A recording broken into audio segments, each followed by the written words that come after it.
I work on black hole physics.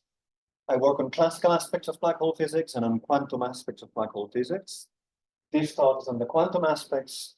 I'll be presenting some results that have been obtained together with colleagues on quantum aspects, particularly focused on the Cauchy horizon of rotating black holes. Not totally sure what the background of the audience is. Penrose diagrams are important. I'll introduce them in a second. It's important that we're all on board on that. So I'll be talking about mainly Kerr black holes, also Kerr-de Sitter black holes, but mainly Kerr. The Kerr metric is the idea. So this is the Kerr metric. All astrophysical black holes are believed to be described by the Kerr metric. There is, at the roots of this function here, this is Boyer liquids coordinates, R is the radius. There's two roots corresponding to two horizons, the event horizon at R equals R plus, and Cauchy horizon, inner horizon, at R equals R minus is smaller than R plus, are given by this in terms of the mass m and the angular momentum per unit mass a. So as I say, R equals R plus corresponds to the event horizon, R equals to R minus corresponds to the Cauchy horizon, which is really the main focus of this talk. You can also see from this expression for the roots that whenever a is larger than m, the argument of the square root is negative, you don't have horizons. So there's a maximum value of a for which you can have a black hole. So that's a equals m. That's called an extremal black hole, extremal Kerr black hole. To each horizon, you've got associated angular velocity omega plus or omega minus, and a surface gravity kappa plus and kappa minus, and they'll be coming up throughout the talk here and there. So more important than the metric itself is the Penrose diagram. So that tells you what the causal structure of the space-time is. You've got time going up along the vertical axis, and you've got space on the horizontal axis. Light propagates at 45 degrees, well, radial in some sense. Note this is propagates at 45 degrees. This is the external region of the black hole. You've got past null infinity prime minus here, future null infinity up here. So this is future times past times Boyer liquids time, and R equals infinity. You've got the event horizon, the future event horizon up here, past event horizon up down here. Inside through the event horizon, you've got the black hole itself. And then here's where the other horizon is. That's at R equals R minus. There's the Cauchy horizon. It's an internal horizon. R minus is smaller radius than R plus. You can try to go past that. I'll be a little bit more explicit about this, but you can try to go past that. And you've got many ways to go past that via a smooth extension. So you've got many ways for the metric to be C infinity, to be smooth through the Cauchy horizon and beyond it. There's one unique way for the metric to be analytic through the Cauchy horizon. If you do that, that's the so-called, you can go into the so-called maximal analytic extension of the spacetime. In that case, you've got a time-like curvature singularity of R equals 0. And you've also got closed time-like curves near that, going through R equals 0, which is a ring. Now, as I say, that's the analytic extension of the metric.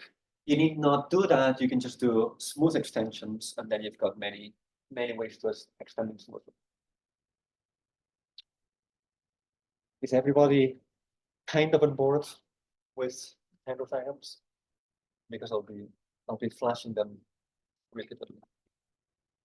Feel free to ask questions at the next stage. Okay, so that's an exact solution of Einstein equations. In practice, you've got a black hole forming from the collapse of a star.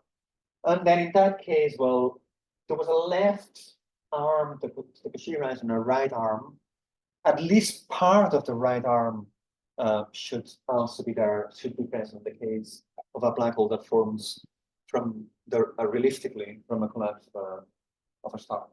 So that's really the relevant arm of the Cauchy horizon. Okay, so there's issues with what happens beyond the Cauchy horizon. Here is an issue. You're a brave observer. You take on board your spaceship from Earth. You cross the event horizon. You feel nothing. Then you go. That's not sufficiently adventurous for you. You decide to cross the Cauchy horizon as well. And then you've got a time-like singularity in the specific case of a maximal analytic extension. So that's a curvature singularity. You really need to, mathematically you need to pose some boundary conditions for your field there. You can see there's a causal, and your causal path lies the time-like singularity. So you're in trouble. Furthermore, like I said, near this closed time-like curve that goes through the ring singularity. So there is a failure of predictability for the field equations, for the Einstein field equations, for the equations of general relativity inside beyond the Cauchy horizon. So as I say, general relativity ceases to be a predictable theory. In other words, the Cauchy initial value problem is not well posed. You've got initial data. I'm going to be more explicit about this in the next few slides. You give initial data for the field, and as you go through the Cauchy horizon, then the value of the field is no longer uniquely determined. Okay, you need not even get into the maximal analytic extension. All you need to care about is that beyond the Cauchy horizon, the initial value problem is no longer well posed. Initial data does not uniquely determine the value of the field beyond them. That's why it's called the Cauchy horizon, because the Cauchy initial value problem is not well posed beyond that. So Roger and Penrose didn't like that. They come up with a strong cosmic censorship hypothesis, which basically tells you there's different formulations of the strong cosmic censorship. I don't want to get into the nitty-gritty details of the different formulations, although whenever I'll present some results later on, I will give more explicit details on the more precise results. But essentially what it tells you is that if you've got some initial data surface, here's the orange curve, the maximal Cauchy development of that initial data through Einstein equations is inextendable. So that's the maximal, the black lines give you the boundary, the future boundary of the maximal Cauchy development of initial data on the orange line. So beyond that, the data is inextendable. So there is some irregularity happening to the field on the boundary of the Cauchy, maximal Cauchy value. Okay, so that's a formulation of that semi-physical, semi-mathematical, with a certain level of rigor, but not total rigor, of strong cosmic censorship by Roger Penrose, which is a hypothesis. What does that mean for Kerr, for the case of Kerr? Well, here the thick orange line is initial data we can choose. The maximal Cauchy development of that data is all the region shaded in orange here. And the boundary of that is the Cauchy horizon. Well, part of the boundary of that is the Cauchy horizon. So, so you want a certain level of irregularity on the Cauchy horizon so that you can't, for strong cosmic censorship to be upheld. Okay, so how is that, is that really happening? Is there a level of irregularity on the Cauchy horizon? And if so, how does it come about? Okay, you can almost guess the words beyond the pop-out. So black holes in nature are not exactly curved, but they're perturbed by classical or quantum fields, scalar fermion electromagnetic, gravitational perturbations, and so on. So you can have classical matter, and you have classical fields that are perturbing your black hole spacetime. You can have accretion disks, neutron stars, and so on. Another black hole as well. Or you can also have quantum fields. So in the case of outside the black hole, well, that gives rise to the famous Hawking radiation. So black holes are not black. They do emit light, but it's quantum. It's whenever you take into account quantum physics. That's what happens outside black hole whenever you take into account quantum physics. And a feature of this is it's always present. You can't get rid of the quantum vacuum. Of course, it's very weak. Its effects are very weak, typically, although they can accumulate and give rise to interesting physical effects, like Hawking radiation, for example. So you need not have any matter around it, anything in particular, for the quantum vacuum to exist. It's just always there. So I'll talk a little bit about classical effects, but the focus of the talk is mainly on the quantum effects. Okay, so how could this field save from cosmic censorship? Well, it could be that whenever you include quantum perturbations or classical perturbations, and include field perturbations in your black hole spacetime, then that destroys the Cauchy horizon in some way. Okay, the fields, your solution becomes irregular in some sense, somewhere inside the black hole. So if it becomes irregular, an observer that goes through the event horizon would crash onto the singularity. Similarly to what happens, for example, in Schwarzschild spacetime. There's a curvature singularity which is space-like, an observer which is crashing into it. It would not be able to see a time-like singularity, for example. Okay, there wouldn't be a loss of predictability in Einstein equations. You would just get killed, which is not that bad. It's a lot better than having a failure of predictability for your equations. I mean, from a human perspective, it's worse. From a scientific perspective, it's better.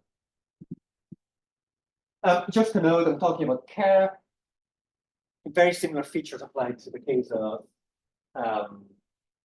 Kerr-de Sitter, when you have a positive cosmological constant, and when you have a negative cosmological constant, and in Sitter, you still have a Cauchy horizon, the same laws of predictability inside the black hole. And you need not the spacetime to be rotating for you to have a Cauchy horizon. You can also have an electrical charge. So random nostrum would be the case of non-rotating, but with electrical charge, you would still have a Cauchy horizon, and so loss of predictability. As I said, strong cosmic censorship, a hypothesis. We need to figure out if it's upheld or not, and if so, how, and all the interesting details that can come along with it. So these are some of the interesting questions. Is there loss of predictability for Einstein equations inside black holes? If not, is it because the Cauchy horizon becomes irregular? How irregular does it become? Is it space-like? Is it null? What will happen in an observer trying to cross it? What happens? What's the difference between classical effects and semi-classical effects, and so on? So these are some of the questions we would like to address. And in this talk, I'll just give you a sprinkle of the results that have been obtained relating these questions. Okay, so that's for the motivation and for the setup. The next section is on classical perturbations, and then we'll jump into the quantum world. So we're considering linear field perturbations of a fixed black hole background. I'll call it G. So we don't really take into account the back reaction, although what happens to the field perturbations gives you a flavor for what the back reaction would be.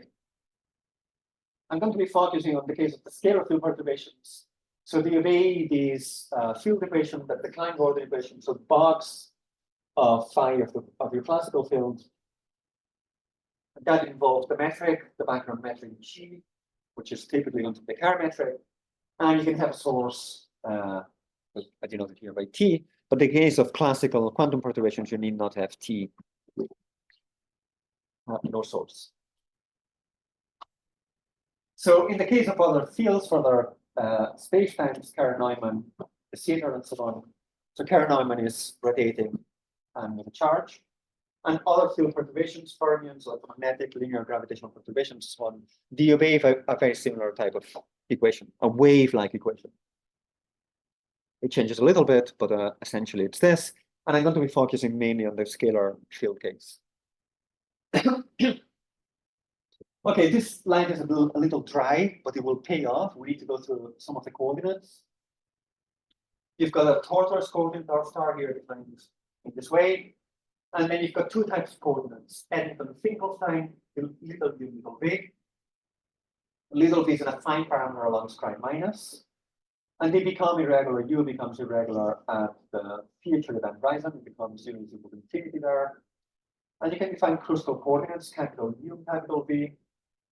This capital U is regular, in fact it's equal to 0, and that will be important later on the Cauchy horizon. The right leg, the right arm of the Cauchy horizon. And capital U is equal to 0, so it's regular across the future event horizon. It's equal to 0 on the future event horizon. Oh, and capital U is also an affine parameter all along the past event horizon and HL, the left side of the event horizon, the future event horizon. Okay, so capital letters are regular, small letters are irregular. Any questions?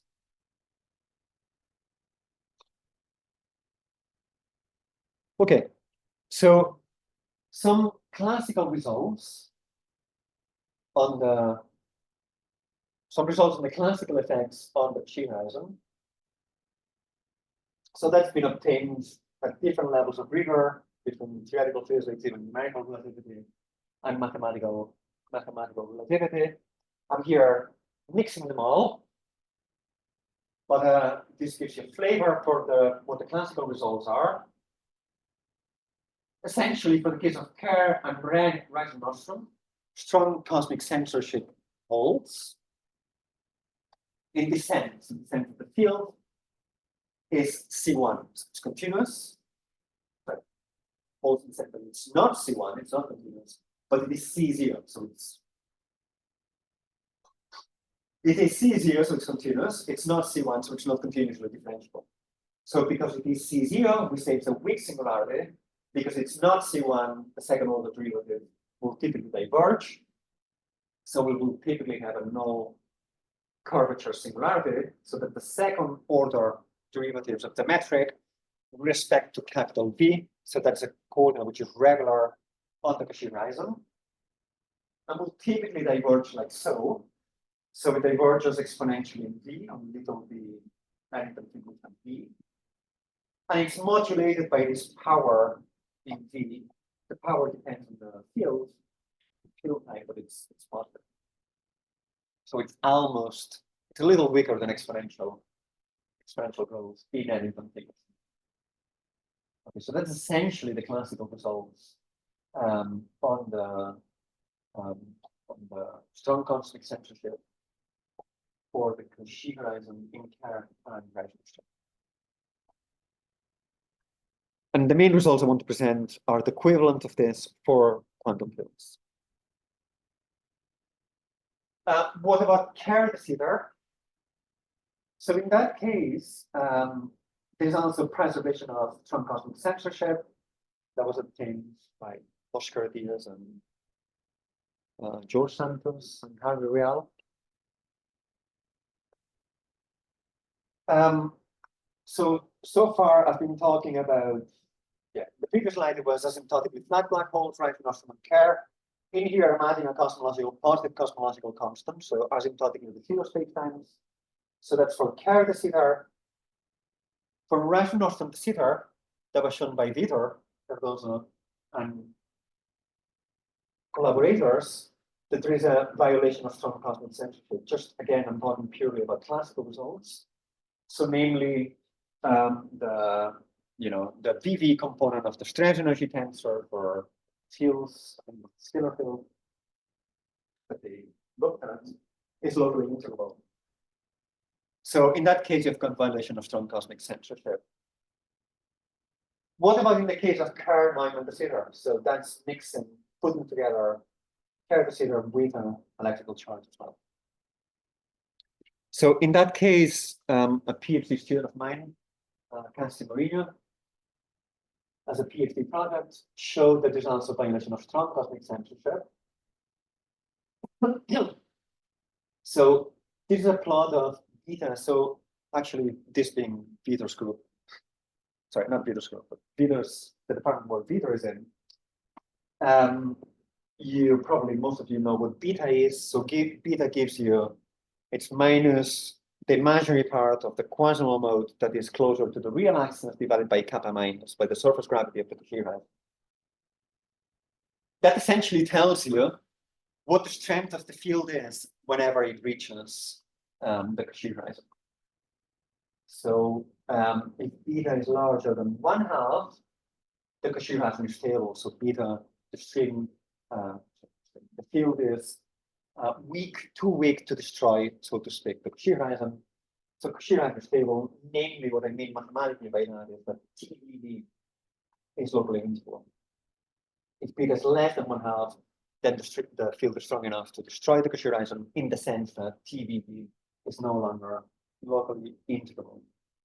So A equals, sorry, the blue lines are for non-rotating, the more interesting ones are the orange lines are for a certain degree of rotation. This is a function of 1 minus r minus r plus. So basically you're approaching extremality to the left, and note that you're very close to extremality. Okay, just extremely close to extremality. But in that case, we'll just look at the orange lines.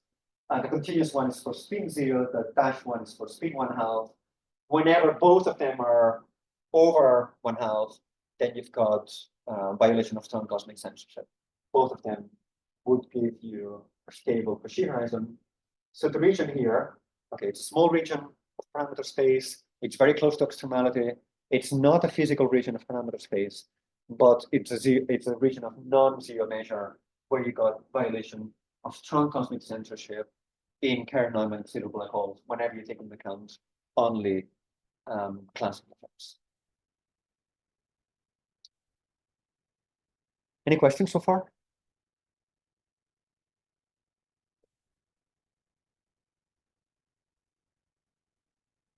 Okay, so I have a question. What do you mean by not a physical? well, these are highly charged. Astrophysical black holes are not highly charged, and for values of cosmological constant are nothing far from the current values. So it poses theoretical physics questions, but not practical questions. So these are some of the questions we wish to address in the next slide. What happens when we include quantum effects? Is strong cosmic censorship upheld in asymptotically zero black holes? If you just have classical black holes, that's not the case. Classical effects, that's not the case. And what's the level of regularity of the Cauchy horizon? Yes. So let me introduce the framework of semiclassical gravity. So there is no theory of quantum gravity. So in this, we're going to be using semiclassical gravity. So that means that the gravitational field is kept classical, and we're quantizing all the other fields. Okay, we're going to quantize the scalar field and all matter fields. On the right-hand side of Einstein equations, we no longer have classical stress energy tensor. Instead of that, we replace it by this. So what's this? You quantize the field, you take the expectation value in some quantum state psi that has all sorts of issues, mathematical issues, ultraviolet divergences. So you need to renormalize that, and that's what it is. We call it dr set, the renormalized expectation value of the stress energy tensor of your field, your quantum field, in some quantum state. Okay, so that's what semiclassical gravity means. So that's a theory which is believed to be valid unless you really approach the scales of your physical system, really approach the Planck scales. Okay. Then you would expect a full theory of quantum gravity to take over. But we expect it to be valid to give you physical, interesting results all the way to Planck scales. Now, note that the G here on the left-hand side is the same as the G here on the right-hand side. That's very, very ambitious. If you manage to do that, you've got a self-consistent solution of your semiclassical Einstein equations for G. I'm not going to do that. That's very hard to do. So what we're going to do is we're going to take some classical background. I'm going to continue calling G. It's going to be a vacuum metric, although I might add a cosmological constant. We're going to place some quantum matter on that background spacetime, calculate the R set for it. And if you want to get your correction, your quantum correct metric, then you would solve again Einstein equations, but now with a source given by the R set you just calculated. You solve that, you would get your G, what I call here GC, a quantum correct metric. And that will give you your quantum back reaction on your spacetime, background spacetime. Okay, so essentially, I'm going to be presenting results for the R sets, okay, which basically gives you already an idea of what the quantum back reactor metric is, particularly if the R set divergence. Okay, so an irregularity, a divergent R set essentially gives an indication of a curvature similarity in your quantum back reactor metric.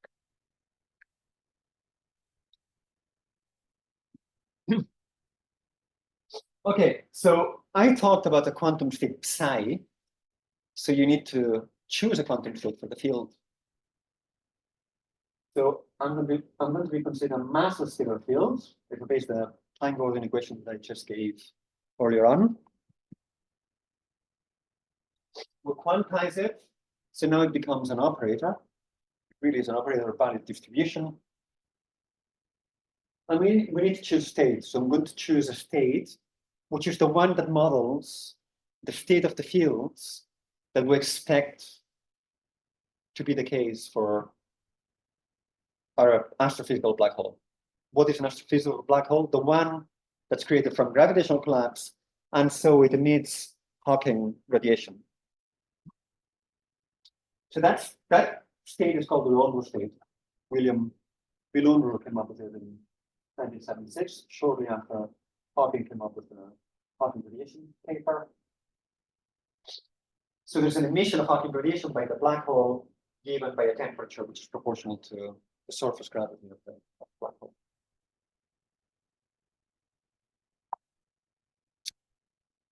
Okay, so how do we get this state? How do we define it? It's defined in terms of particle frequency modes with respect to some time coordinate. This is the reason why I was talking about times earlier on. Now it's when it's going to pay off. That's why I mainly needed those times. We're going to define two types of modes, the Unruh modes. Perhaps these ones are the easiest ones. They are positive frequency with respect to Eddington-Finkelstein little v along pi minus, and they have zero initial data along the path horizon on the left event horizon. So they're coming in this way. Part of them are reflected back to infinity, part of them goes to the event horizon. And they keep getting scattered back inside the black hole as well. And these ones here, they're similar to those, but instead of being positive frequency with respect to little v, they're positive frequency with respect to capital U. So why is that? Well, remember, little v is the fine parameter along pi minus. Capital U is the fine parameter along HL union H minus. So these modes, the G in and G up modes, are modes which are positive frequency with respect to the fine parameter along the surfaces on which they're defined. This one is positive with respect to capital U here, and it has 0 initial data along square units. So these are the Unruh modes. These are the modes that we use to define the Unruh state. So how do we actually define it? We expand the field in terms of these modes, sum over L's and N's and the frequencies. HC is the Hermitian conjugate of that. And the other state, which we denote by capital U, is a state which is annihilated by the A's and A-ups. So the A's and A-ups, they're Fourier coefficients, but they've been promoted now to operators within semiclassical gravity. So they're operators, they act on the field, and they act on the field in such a way that they vanish. That gives you 0 whenever they act on the Unruh state. So that's the definition of the Unruh state. The quantum state, which is annihilated by the coefficients A and A up, whenever you expand the field in terms of G in and G up modes. Any questions?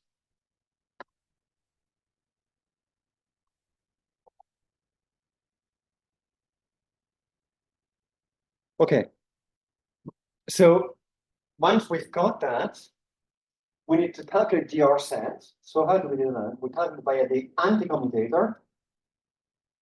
Once you've got this, you can trivially get an expression for the anti-commutator given by this. So you need to do integrals and infinite sums of the G in and G up modes and commutations of those G ins and G ups. And you get the stress energy tensor, the R set, the renormalized expectation value of the stress energy tensor by taking derivatives of the anti-commutator. That's unrenormalized, that suffers from ultraviolet divergences. So namely the limit as the x goes to x prime in the anti-commutator, you get a divergence. You need to renormalize that. And so there's a prescription, there's a physical prescription for renormalization. I'm not going to get into that, okay? It's by far the most technically challenging part of the whole calculation. And it's tedious, it doesn't give you any physics, but you have to trust me that we did a good job, a reliable job in the renormalization of the stress energy. Okay. So what results have been obtained? These are results not by me, but by people that I cite here in the spherical case, in the spherical symmetric case. That's right, nothing.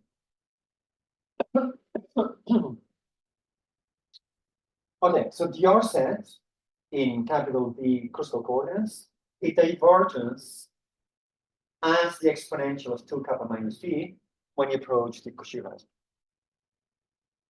So note that this is stronger than the classical divergence. The classical divergence was modulated by a v to the minus n. So this really gives you the dominant divergence of the irregularity of the Cauchy horizon. In the case of Rank Nostrum, that was obtained by Amos Ori and his students, Noah Zilberman and Adam Levy. And in the case of Rank Nostrum, by Stefan Holland, Bob Wood, and John Hanson. So remember, in the case of Rank Nostrum, de Sitter, classical effects still gave you a violation of strong cosmic censorship. So quantum effects here give you the preservation of strong cosmic censorship. So one can say that quantum physics acts as a strong cosmic censor. Okay, so in the paper by Zilberman, Levy, and Ori, you lead a little bit of a study of the back reaction effects. So they came up with we're still in spherical symmetry. There's a metric ansatz. Put it into Einstein equations and give you this easy-ish solution. You make some approximation, they make some approximations, weak back reaction domain, so not the close to evaporation timescale known to the Cauchy horizon. so that some quantities can be approximated by the background quantities. So there's a, they call it a weak back reaction domain. And in that case, dRdV is proportional to minus TVV. That's TVV in Eddington-Finkelstein coordinates. So what that means is that if this is not 0, if TVV in small letters is not 0, then TVV in capital letters, which are the regular, which are the important ones, because these are crustal coordinates which are regular across the horizon, would diverge. Unless this guy is 0, this gives the divergence as V equals to V. So whether this is 0 or not, that's important. It gives you whether the Cauchy horizon divergence is irregular or not. And also its sign is relevant, because it tells you how dRdV, the sign of dRdV.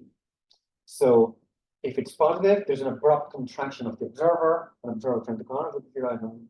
If it's negative, there's an abrupt expansion of an observer that tries to cross the horizon. And something similar happens to the U coordinates. dRdV is proportional to minus TUU. So if TUU is positive, there's a contraction of the Cauchy horizon itself. If it's negative, there's an expansion of the Cauchy horizon itself. So the signs of TUU and TVV are very relevant for understanding the physics of the back reaction effects. Okay, so now I'll be talking about some of my results together with collaborators. That's Noah Silverman, Amos Ori, Adrian Otwell,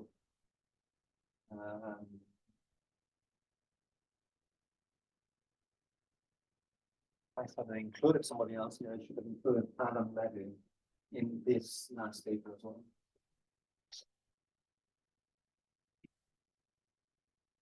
I wonder what version of this slides I'm using, because I definitely included. Okay. So what do we get? So this is a case of Kerr black hole. So for a minimum coupled scalar field, we calculate the flux of TU and TVV on the Cauchy horizon and everywhere inside the black hole.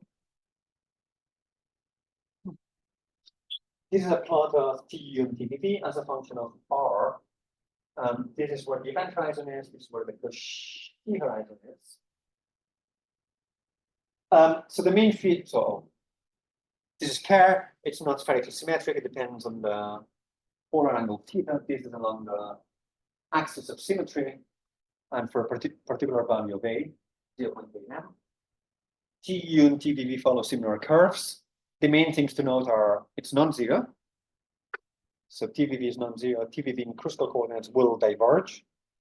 And also the sign changes with R, or it approaches some positive value here along the axis of symmetry. Okay, so this, as you approach the Cauchy horizon with the radiance.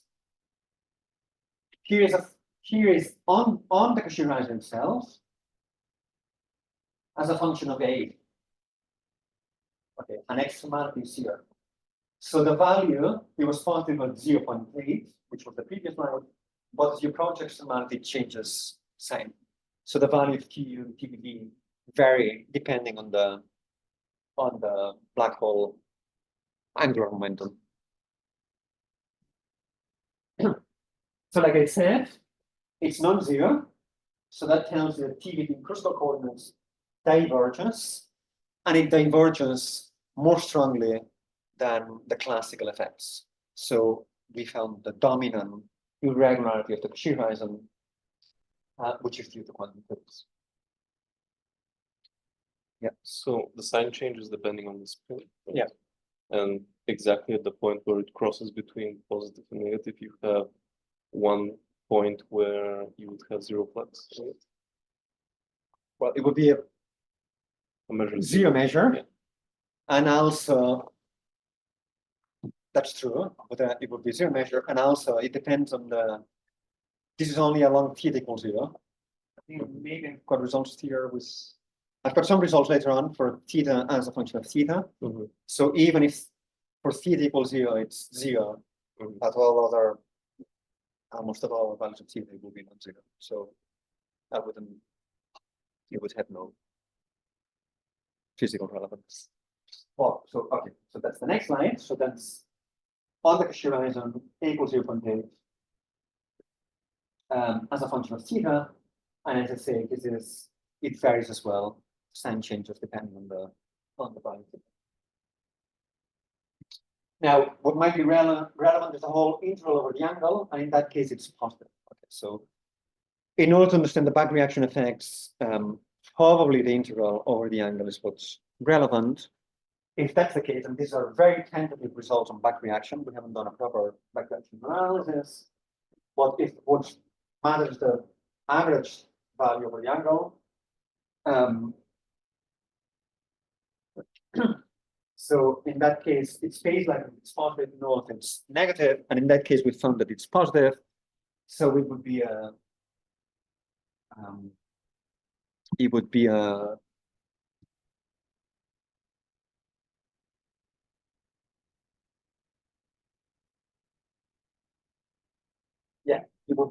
stage-like type of similarity. So it would be a stage-like strong type of similarity rather than due to quantum effects, rather than a null and weak one due to classical effects. But this is very, very, very tentative, just pure heuristic indication of semi-classical results. Okay, that's for Kerr. I'll also finish the last section talking about Kerr and Sitter. So that's the Penrose diagram of Kerr and Sitter. It looks the same as in Kerr. The difference is now future infinity has been replaced by the cosmological horizon. Of course, you've got now 3 parameters. You've got lambda coming in here as well, and 3 horizons, R minus R plus, and RC, the cosmological horizon, at R equals RC. These are results together with Christian Klein, Zoltani student, master student, and Stefan Hollins, all in Leipzig. So for the fluxes TU and TVV, it's similar to what happened in Kerr. This is a function of A. As you approach extremality, it changes sign. So TVV is non-zero, TVV Eddington finger is non-zero, TVV Kruskal, then divergence. It's a dominant irregularity of the Cauchy horizon. Just a side note that this was shown later on by Christian Klein and Peter Hinz, that all Hadamard states, so not just the Unruh state, but other similar states, quantum states, which have a similar divergence, same divergence. In this case, we also looked at what happens to the TV5 coordinate. So the TV5 coordinate, so far I was talking only about TVU and TVV energy fluxes through the horizon. Now we look at TV5, so not energy flux, but angular momentum fluxes through the horizon. That will tell you how the Kumar angular momentum of the quantum background space-time goes. So it goes like minus v times the angular average of TV5 coordinates. So the sign again tells you whether the angular momentum of the spheres in the quantum backreacted spacetime grow or diminish as they approach the Cauchy horizon. So that's TV5 here as a function of the angle. So again, they change sign for different values of A, but the angular average of all of them is positive. So that would tell you that the decrease in the angular momentum of the spheres as a near extremal Cauchy horizon is approached.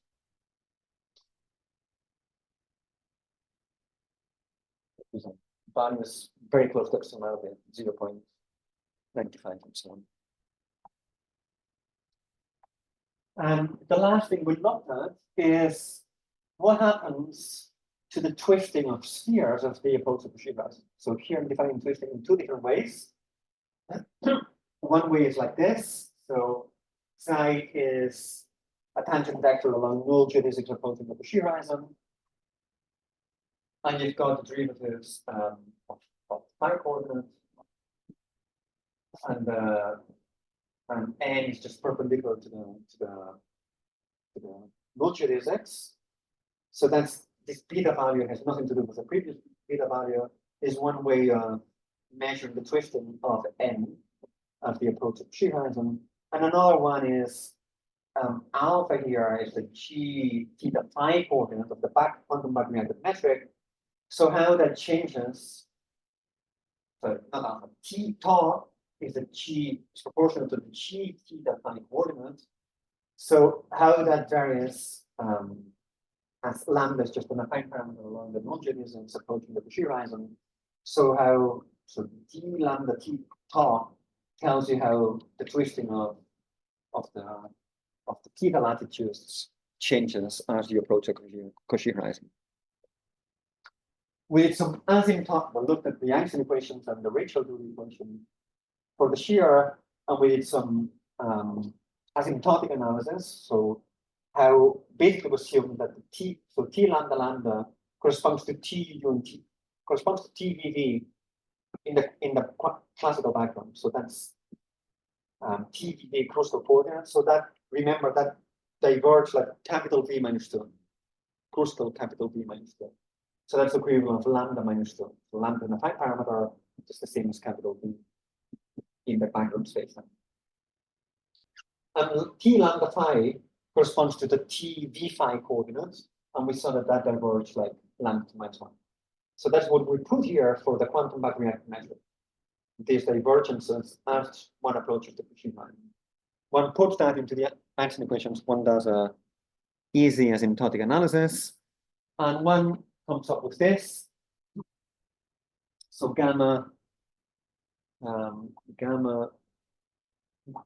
the area element of the quantum backreactive metric. So gamma grows whenever t lambda lambda t is negative.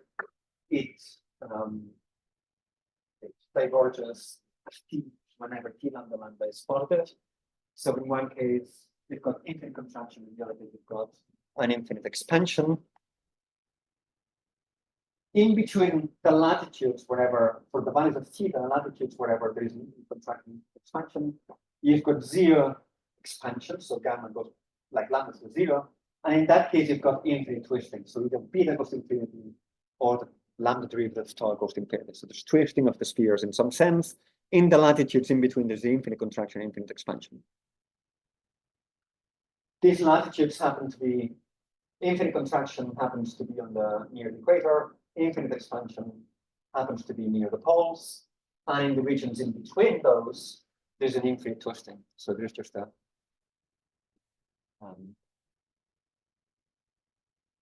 little caricature of what happens to the spheres as they approach the Cauchy horizon.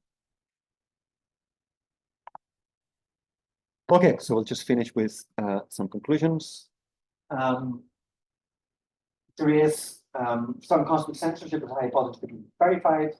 The quantum effects are typically stronger than the classical effects.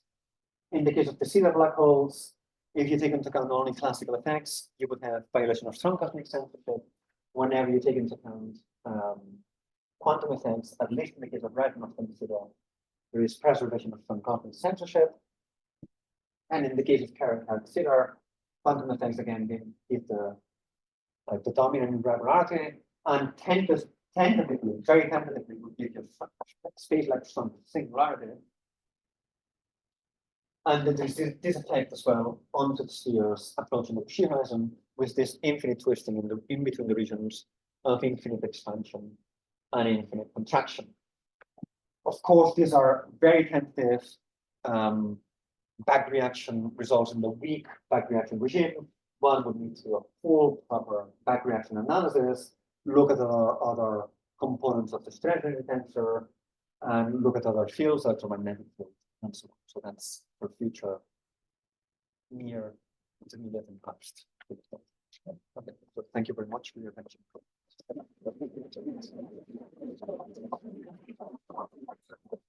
Okay, we have plenty of time for questions, so please.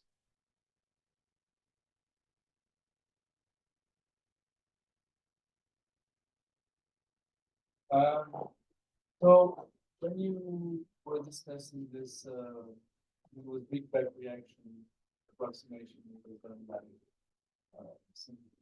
Yeah. study on this, I got that you said that this would not be valid in the Cauchy horizon, but then right afterwards you were talking about taking limits to the Cauchy horizon. Is this within the approximation? Yeah, good question. So this is as you approach the Cauchy horizon, but you don't approach it too much. Okay, so this would be what we call the weak back reaction regime. But the results that you showed at the end did not do this. Well, Because so eventually this, my question is, eventually this limit is not great, right? And you can't approach it. yes. So we haven't done a proper back reaction analysis, and even in the spherical case by those people, they didn't. It was a very tentative back reaction analysis, and only in the weak back reaction regime, not, you know. At some stage, also quantum gravity will have to kick in as well. So these are all first order in the quantum back reaction and not even properly that way. So it's just to give you an idea, a flavor for what could be happening.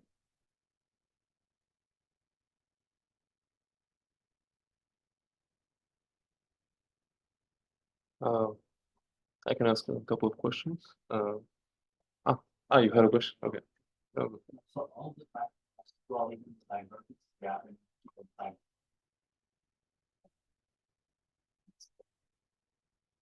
Set scoring with a given power of V, right? So thanks to us. Well, the power of V, so you mean this? Yeah. So that N, I really just depend on the spin of the field. No, my question, it's not an immediate thing, like something that happens. So could you have that like process, like that process which you're writing before actually, right?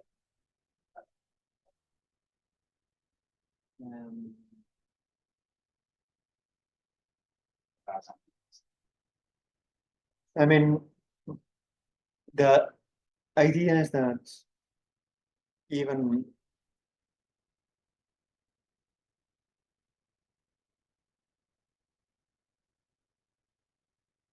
already, I mean, okay, if I'm trying to think of a, I mean, in the case of realistic class, I mean, the quantum vacuum is constant, like I would say just so quick that it's just, yeah, no, of course. yeah, I'm just making a funny turn. Yeah. yeah. Um,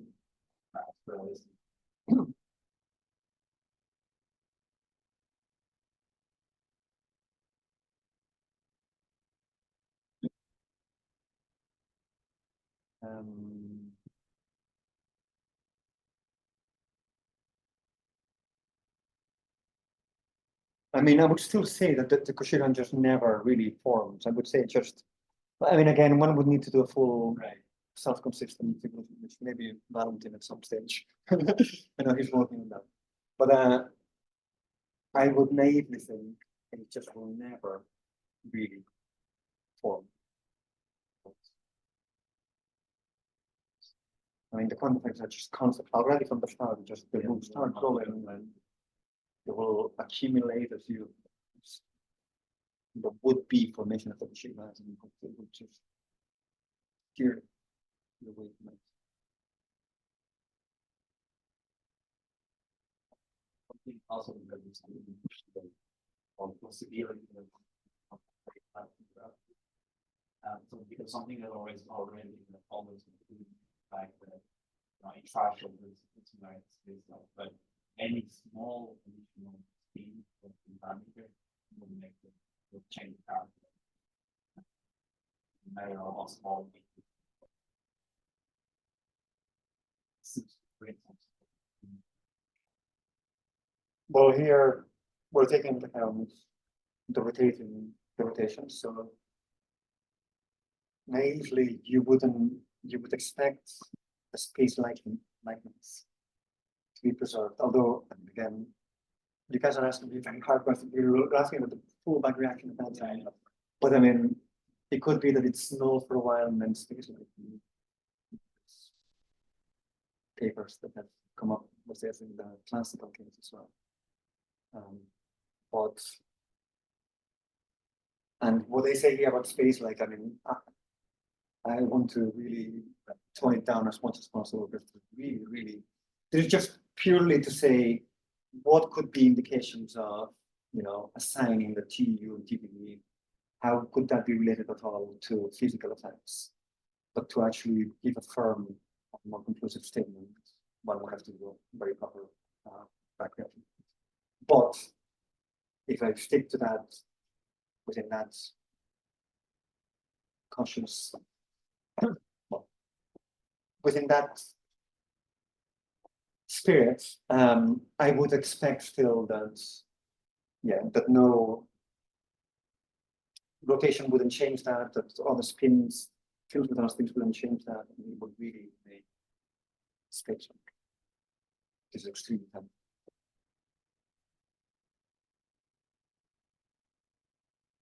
Actually, I had a question in relation to that.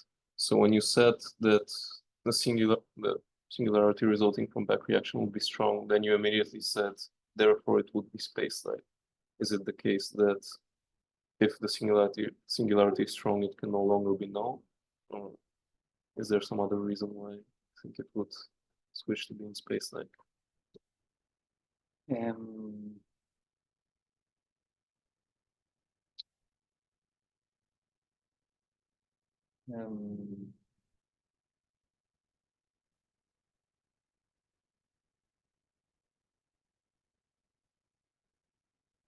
Definitely, I'm saying that it's a weak singularity because it's C0.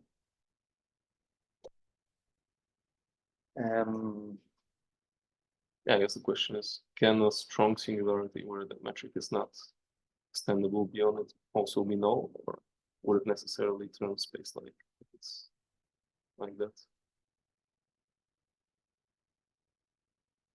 Well, I'm just wondering, why am I, it's C0?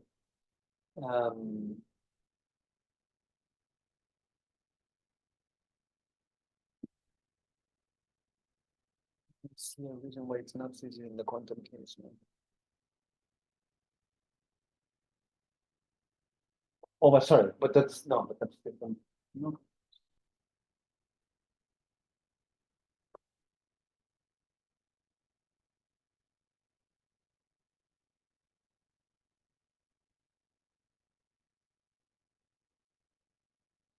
Yeah, I think it was mainly Amos already good at that.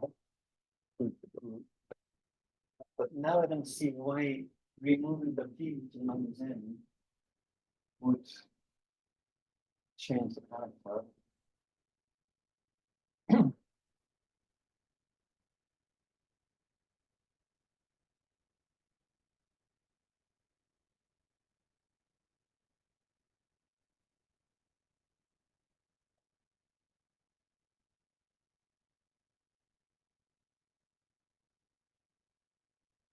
I'm also not sure, but Sorry? I'm also not sure of the physical intuition of why the singularity was weak in the classical case. Yeah. I had was that there was could integrate the total deformation of an observer through passing through the Cauchy horizon. The integral would be finite, so maybe this additional tail makes this finiteness no longer the case. Yeah.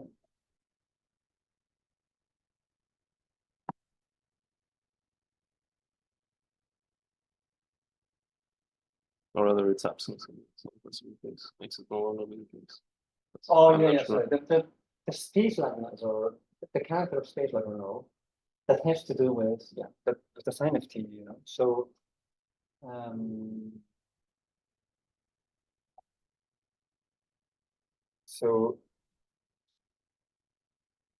okay, so I don't know what the classical case, but it must be. So in here, TU.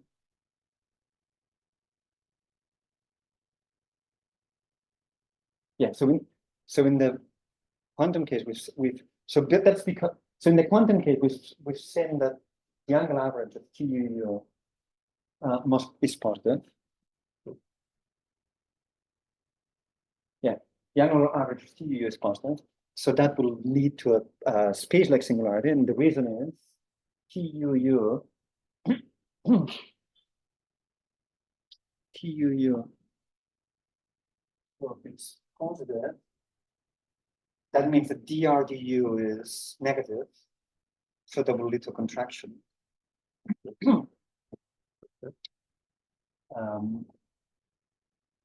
So, like it will go to R equals 0. If R will diminish, it will go to R equals 0, a Schwarzschild type of singularity.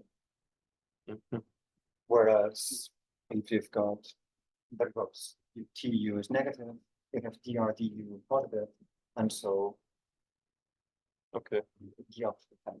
so you So- cannot have R equals 0 on the. No. So we will eventually, again, we're really going well beyond I mean, this is including the full back reaction, which I can't really do, but really getting carried away, Okay, it would lead to an R equals 0 I see. type of Schwarzschild singularity, so space like one. And I can't remember, the classical effects, it must have been the opposite, but they don't. I'm not an expert, but my understanding in the classical case is that was, for example, if you solve the wave equation, partial, and that function, the solution to the wave equation actually blows up. As goes to infinity as an R equals 0. It's partial. If you go to say that's a Nostrum, that solution actually remains bounded all the way up to that Cauchy activity. But the transversal derivative was the transversal derivative to the Cauchy horizon. That's the only quantity. So the first order that goes to the thing. It's more like a mass inflation. The solution remains bounded up to in rising Nostrum, bounded up to and including the Cauchy horizon. Just that transformation is not that goes up. And that's what seems to signify this difference between this sort of null, where it's only one direction. There's space like the solution itself, not the derivative. So maybe that helps as a way to illustrate the same idea. But another way of looking at this is If you enjoyed the video, like and subscribe.